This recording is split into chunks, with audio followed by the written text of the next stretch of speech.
Hi, I'm Meredith Keller, Director of Couples Therapy Center of New Jersey, where we help both couples and individuals to improve their relationships. So, what is healing anyway? What is possible with the healing that could take place in the therapy office? It's human nature for us to avoid things that are painful or uncomfortable. Could be a memory or an old hurt. And sometimes clients ask us, well, why would I want to go back and think about that when there's nothing I can do about it anyway? It's in the past. And we'll say, yes, it's true that we can't go back and change the past. However, healing is possible. And I'm going to tell you today 2 levels at which healing can take place. So the first indicator that healing has happened is that the emotion is removed from the memory. So the way you'll know that that's happened is things that used to be a trigger and get you upset or angry or distressed will no longer trigger you.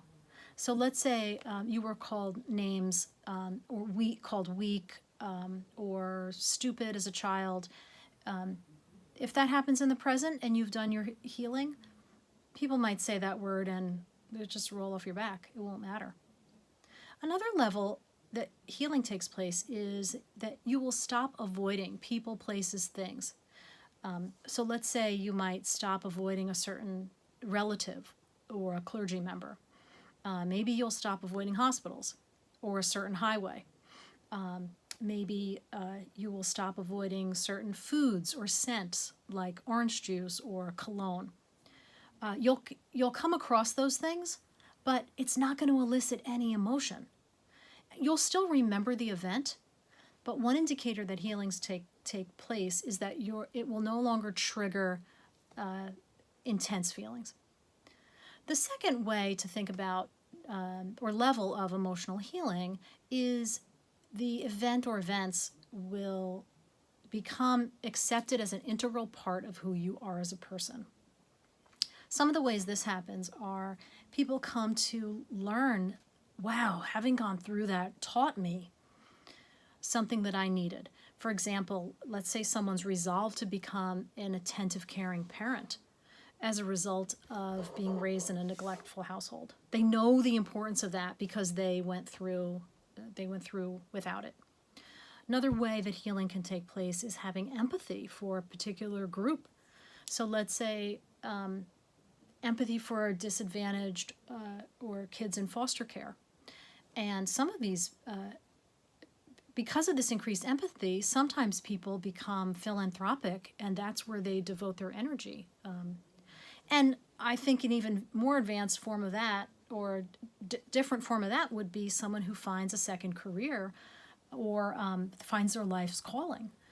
I'm always amazed at parents who have had a tremendous loss, the loss of a child, and they end up becoming an advocate.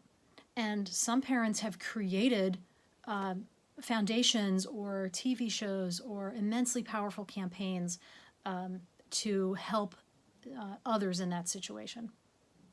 So these are different ways that healing is evident.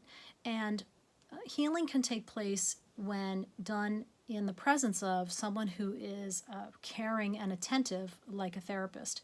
And that person walks you through the process of expressing the emotion that's left over, but also making new meaning out of the event or events that happened. If you're looking for this type of healing, know that the therapists here at Couples Therapy Center are all licensed mental health providers, and this is a big part of what we do, so that people are no longer avoiding old hurts or old memories or getting triggered by things that happened, events that remind them of things that happened decades ago.